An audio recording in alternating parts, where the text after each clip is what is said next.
ാവൂലേ?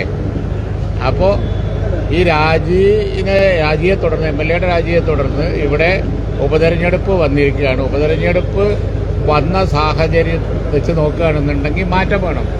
മാറ്റം ഉണ്ടാവണം എന്നുണ്ടെങ്കിൽ ഇനി UDF ജയിക്കണം. ഉപതെരഞ്ഞെടുപ്പിലും അടുത്ത അസംബ്ലി തെരഞ്ഞെടുപ്പിലും UDF ജയിക്കണം. അല്ലെങ്കിൽ എവിടുന്ന മാറ്റം? നിലവിലുള്ള സ്ഥിതിയിൽ ജനങ്ങൾ സംതൃപ്തമാണ് എന്നുണ്ടെങ്കിൽ തുടരാം. പക്ഷേ സംതൃപ്തമല്ലല്ലോ. പൊട്ടിപ്പൊളിഞ്ഞ റോഡും മലയോര മേഖലയിലെ ജനങ്ങളുടെ കഷ്ടപ്പാടും അതുപോലെ തന്നെ മനുഷ്യനെ പുലി പിടിച്ച് തിന്നലും എല്ലാം തുടർന്നുകൊണ്ടിരിക്കുന്നു. ഒരു വികസനവും ഇല്ല, സാമൂഹ്യക്ഷേമ പദ്ധതികളും ഇല്ല, ഒന്നുമില്ല. ആ സ്ഥിതിക്ക് ഒരു മാറ്റം വരാനാണല്ലോ നിലമ്പൂർ തെരഞ്ഞെടുപ്പ് വന്നത്. അതുകൊണ്ട് തീർച്ചയായും ജനങ്ങൾക്ക് ആ സന്ദേശം കിട്ടിയിട്ടുണ്ട്, മെസ്സേജ് കിട്ടിയിട്ടുണ്ട്. അതുകൊണ്ട് LDF UDF മത്സരമാണ്. അതേ ജനങ്ങൾ സീരിയസ് ആയിട്ട് എടുക്കുള്ളൂ. അതിൽ UDFന് നല്ല ഹൈപ്പുണ്ട്, ജയിക്കുകയും ചെയ്യും. അതാണ് ഇവിടെ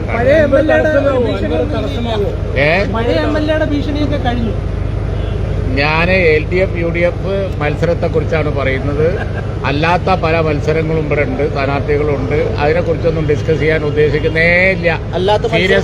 സീരിയസ് ആയിട്ടുള്ള മത്സരം എന്ന് പറയുന്നത് ഭരണകക്ഷിയും പ്രതിപക്ഷവും തമ്മിലാണ്. അല്ലാത്ത മത്സരാർത്ഥികളൊന്നും പ്രശ്നമാവില്ല എന്നാണോ?